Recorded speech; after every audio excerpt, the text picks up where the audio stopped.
Cats and dogs. Let's get back to work. We got work to do. We need to focus, and you need to show the technology that you show up every day. Um, uh, I just look forward to the day where we don't have to do this anymore. Where I don't have to get up and pick up the phone and go, "You as a human being, why don't you dim there change? Why don't you volunteer to live that there Lord's Prayer and applied physics with your French fried taters and mustard? Huh? What the hell's wrong with you? Don't say nothing bad about that boy and his mother, right? So I reckon, right? So, yes. Guys, they've had stories now coming out of China that it's possible from the time of COVID that 700 million people have ceased to exist as human beings in China, that's entirely tangible, that they have surveillance showing that most of their major cities they erected during their great car building outdo financial, let's be like Hong Kong and outdo the Europeans debacle, that they just killed everybody because you can't maintain that kind of lifestyle for that kind of a population. It'll destroy your entire ecosystem and the population in the process. Like me at my grandma's with the fish tank and mom explaining exponential growth and that you have to manage the population. And you have to keep this, that gets the poop out, and that's the food, and you can only put in so much. Or they'll have to eventually die off of it, their own poop or eat each other and then die. That sounds horrible. And I thought about human beings because I knew about the planet and the size and if you put too many people. And I thought about that and I said, that would be horrible for human beings, especially for children, right? And parents. So that was always a concern to me. That was my first major concern as a child. And that was before I came back from the Mormon church, explaining to Spencer J. Kimball, no, you can't acquit the guilty and deny justice to the innocent. Right? And so that was very astute and empathetic kid. Me and mom had very adult conversations while we were home together when I was a little kiddo. And Earl. Well, there's this book called Revelation that has the story of my life in it. So, I'm going to be a pretty special little guy, from the time I was a little boy. Like Mae Smith told my mom during our initiation. So she said, the boy's really special, Marianne. Your boy's a special young man. He's a special person. He is, like Steffi used to say about our son Patrick, he was born a little old man. And mom used to say that about me too. He was born a little old man. He's been a little old man his whole life. I'm like, yeah, I guess I'm the golden child. She's really a girl. She's cute. Yeah, the little girl who plays the golden child with Eddie Murphy. Yeah. That's not a boy. Because she had the look. She got the look of the innocence, your wide-eyed innocence. And so it was a young lady who was playing a little boy. Okay, they just shaved her head. Yeah, she's quite lovely. She's very cute. What you can tell from the music, she has very cute, soft, pretty features, right? And so, yeah, the golden child. They had to watch the video on it. It's not what you think. It's like, she went Caitlyn Jenner too, or he went, or what? No, she was Caitlyn Jenner before Caitlyn was Caitlyn Jenner. She was born like Caitlyn Jenner was turned into, right? So she really is a female that was pretending to be a male, like the woman that plays Peter Pan on Broadway. Boom, boom, boom, boom. They say the neon lights are bright on Broadway. All right, but looking at them just gives me the blues. 'Cause how you gonna live the Lord's Prayer when everybody there is a hoe climbing up the stairs? And climbing up the stairs to be a hoe ain't good for you.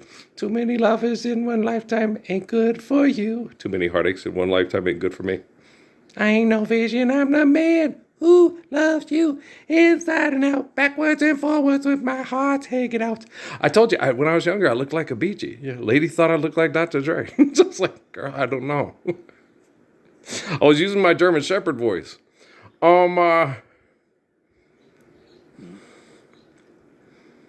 When you get comfortable, your comfortable voice. Nah, man, my as you notice when you watch my videos, that my German Shepherd voice is my comfortable voice for the bedroom with one person, one's very special person, no more hunger and thirst. And you know what I'm saying? And so, yeah, that's more of my, turn out the lights, light a candle. Tonight I'm in a romantic mood. I'm lying here, waiting, my dear. You can get what you want anytime. Anybody else like the teddy bear? I like Teddy Pendergrass too. He's like 6'9" and shit, I think, yeah. Like Montel Jordan. I was told Teddy Pendergrass was rather tall gentleman, was very tall, right? I'm not sure. I'd have to look it up, but they said he was tall. Like basketball, like Jelly Bean Bryant tall and shit. And George McGinnis tall, that kind of tall. So I was like, I did not know that. Well, people, you got singers, you got Little Carl Carlton, you got Sammy Davis Jr., and you got just because of people's stature don't mean that, and besides, you would expect a 6'9" black man to sing like, turn out the light, wake up everybody, no more sleeping in bed, no more back and think. You'd expect kind of a deep voice out of a large black man with a beard and, where the girls go, ooh, he got kind of a Barry White voice, but I'm turned on more by the teddy bear than I am by Barry White. Nothing personal. It's just he just ain't that physically attractive of a man. He got a nice voice though. I'll put his record on while I'm having sex with little Carl Carlton. Just kidding around, but that Frankie Lyman, You're so funny. I'm obnoxious. I know. I'm trying to keep a good attitude. I'm trying to be positive, I'm helping the Prada group get out of hell. How do you do that? I don't know. How do you help people pull their head out of their ass when they got ego problems and they think there's nothing wrong with their ego problem? They think the other person's ego problem is worse than theirs. It's like, okay, because you didn't vote for Donald Trump. You didn't participate in the mass murder of the people in Iran. Okay, why didn't you just elect to live the Lord's Prayer? Then you could be truly innocent with me. Instead of having wide-eyed innocence, it's really resting up my mind, yeah. Okay, come back when you grow up, girl. You're still living in a paper roses world. You need your drugs because growing old sucks. Hey, that's a designer. Hey, that's a priceless piece of shit that's more valuable than your life. God dang, it's the Murderers Row Bowl. Where is it at? Mar-a-Lago. What about Key Largo? Don't go there. Why not? I like Jimmy Buffett tunes. And I also like Bertie Higgins. Anybody else like Bertie Higgins? Just another day in paradise. Love it. That man watched a lot of bogey movies, right? He's got quite a few. That's a bogey movie, He's looking at you, kid. Accelerate to Key Largo. And, you're like sitting there going, I wonder if he liked Casablanca too. I think he did do it. He did do a song about Casablanca. He did. It was a Bertie Higgins song, right? And so yeah, he liked Bogart movies. Yeah. He's looking at you, kid. I wonder if he liked the one, well, I saw Casablanca. I got a copy of it and gave it to Peggy Pettis. I also gave her my copy of Black Panther, and I gave her quite a few of the movies. She likes to sit and watch movies. I wasn't going to watch them again. What was, you remember, the one I remember was the leeches, the part with the leeches. Anybody else remember the leeches and Katharine Hepburn's pulling the leeches off of them? And anybody seen The African Queen? With, Norman, you old poop, and Rooster Cogburn, you are a tribute to the male. Anybody else? Katharine Hepburn, and Humphrey Bogart, African Queen, where he's having to pull the boat through the thing, and all the leeches are. Yeah, I was like, ew, but it had to get through there, so he had to do it. Like, oh man, that's horrible. They're all jumping on him and sucking his blood. Yeah, wow. Did you vote for president? Did you elect a pope? Did you deny the Lord's Prayer today? Well, get down in that water and start pulling Katharine Hepburn the hell out of the African swamps or whatever you call them. Oh, yeah. I remember that movie. Wonder if Bertie Higgins wrote about this. Then the leeches jumped on me and you throw them off my back and poured on salt. You're so gorgeous, I love you. Now, hey, you're going to run off with John Wayne, aren't you? Okay, I'm just kidding around. But I write terrible songs. I can't write songs to save my life.